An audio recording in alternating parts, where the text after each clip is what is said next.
Salut les investisseurs malins, j'espère que tu vas bien. Je voulais revenir sur mon année 2019 en termes de livres. Ça a été une année incroyable pour moi en termes de lecture cette année 2019, notamment parce que je m'étais fixé comme objectif de lire 12 livres dans l'année, un par mois.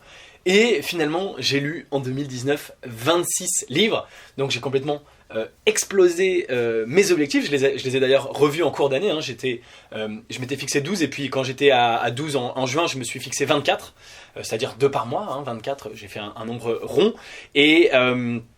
Et voilà, j'ai encore battu cet objectif puisque je termine à 26. Et d'ailleurs, je t'en parlerai dans ma vidéo sur mes objectifs de 2020. Je vais me fixer un objectif encore plus ambitieux pour l'année prochaine. Je vais me fixer un objectif assez fou en termes de lecture. Je t'en reparlerai. Et j'ai remarqué que sur cette chaîne, vous aimiez bien que je vous parle de livres. Les quelques vidéos que j'ai fait sur les livres ont bien fonctionné.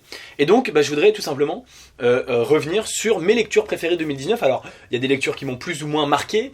Il y a eu des lectures très intéressantes, mais qui n'ont rien à voir avec le business. Donc, je ne vais pas t'en parler ici. Des romans, etc. C'est moins important. Et d'ailleurs, c'est pas l'essentiel de ce que je lis. Je lis quand même pas mal de bouquins vraiment sur le business. Mais donc, je vais te faire la liste. Là, je les ai tous sous les yeux. Je vais pas tous te les citer, mais ceux que j'ai lus et qui m'ont vraiment marqué.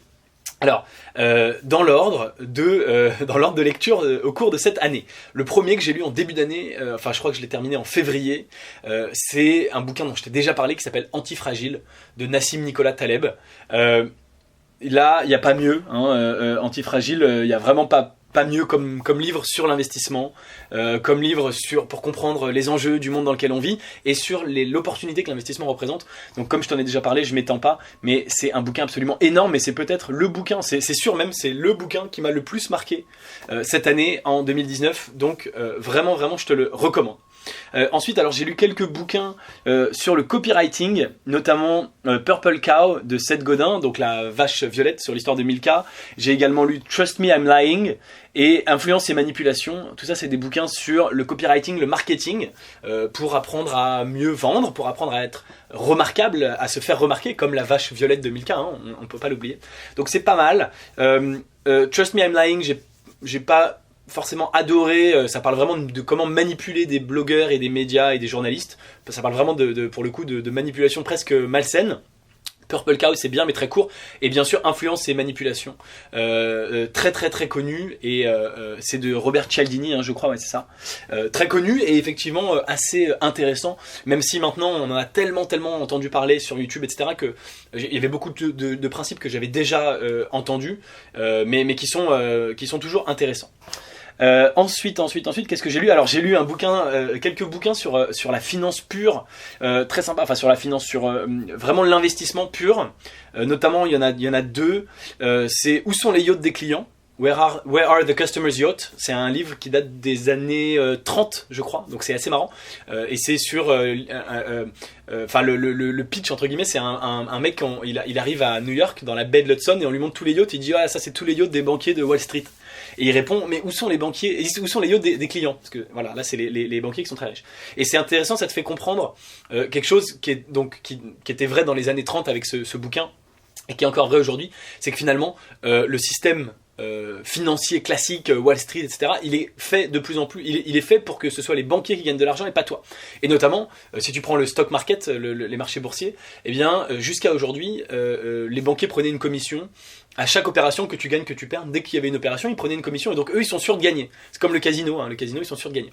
Et c'est hyper intéressant, notamment parce qu'aujourd'hui, on est en train d'arriver, c'est déjà le cas aux États-Unis et ça va venir en Europe et en France, à des transactions boursières sans aucun frais, complètement gratuites. Et ça c'est extraordinaire, ça veut dire que finalement on va sortir du modèle où c'est les banquiers qui se gavent et on va enfin pouvoir nous gagner de l'argent. Alors c'est pas parce qu'il y a plus de frais que tu fais des bons investissements, évidemment, mais c'est quand même hyper intéressant de voir qu'un truc qui était préempté, et c'était une sorte de mafia bancaire, si je puis dire, qui prenait des coms à chaque fois, eh bien est en train de disparaître et va devenir plus intéressante pour nous.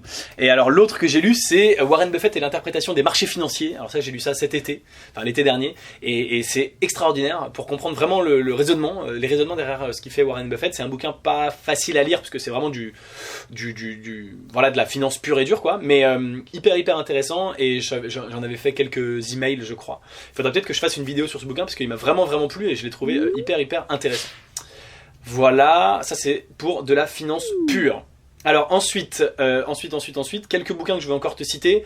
The Magic of Thinking Big, qui m'avait été recommandé lors d'une interview, c'est David J. Schwartz. C'était une interview que j'avais faite sur cette chaîne YouTube avec un YouTuber qui m'avait recommandé ce bouquin. Il m'a dit lis-le, c'est vachement bien, et je l'ai lu et c'est effectivement pas mal, donc éventuellement je peux te le conseiller. J'ai également lu Homo Deus de Yuval Noah Harari, qui était donc la suite de Sapiens, que tout le monde a lu, mais que j'avais lu déjà. J'ai lu Homo Deus, qui est le suivant, qui est pas mal, qui est intéressant, qui est assez pessimiste comme tu le sais.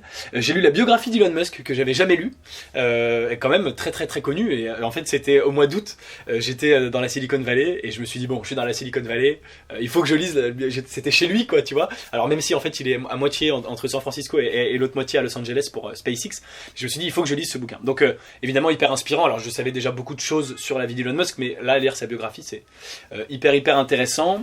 Quels autres bouquins j'ai lu? Alors bon, encore une fois, il y a des bouquins qui n'ont rien à voir avec le business, donc je te passe.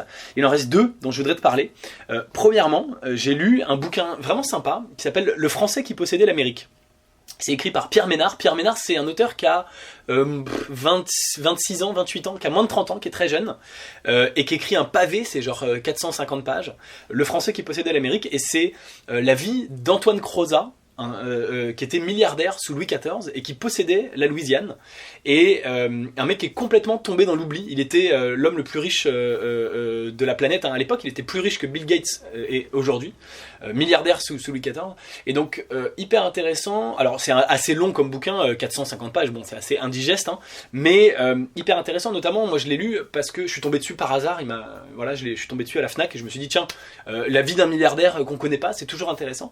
Et effectivement, notamment pour vraiment comprendre quel mécanisme il a utilisé à l'époque pour devenir milliardaire. Et on parle du XVIIe siècle, donc évidemment, qu'est-ce qu'on peut tirer de, de la nature humaine, de généralité, qui est encore le cas, qui est encore vrai aujourd'hui, et qui voilà, qui pourrait être inspirant. Et donc vraiment très intéressant de voir bon alors premièrement il était complètement, c'était un bandit, quoi. Il était complètement mouillé dans les affaires. En fait il est devenu riche en respectant rien et en magouillant au possible. Donc bon, ça il faut pas forcément s'en inspirer, évidemment. Ça c'est la première chose, mais comme quoi il y a aussi pas de hasard, c'est-à-dire que c'est toujours plus facile de s'enrichir en étant malhonnête. Donc voilà, lui c'est une des façons. Et puis il était très proche du pouvoir, et il était toujours dans les bons coups, et il avait une sorte de réputation, comme à l'époque il y avait beaucoup moins de financiers qu'aujourd'hui. Il avait une sorte de réputation, et donc dès qu'il y avait un truc à faire avec de l'argent, boum, on pensait à lui.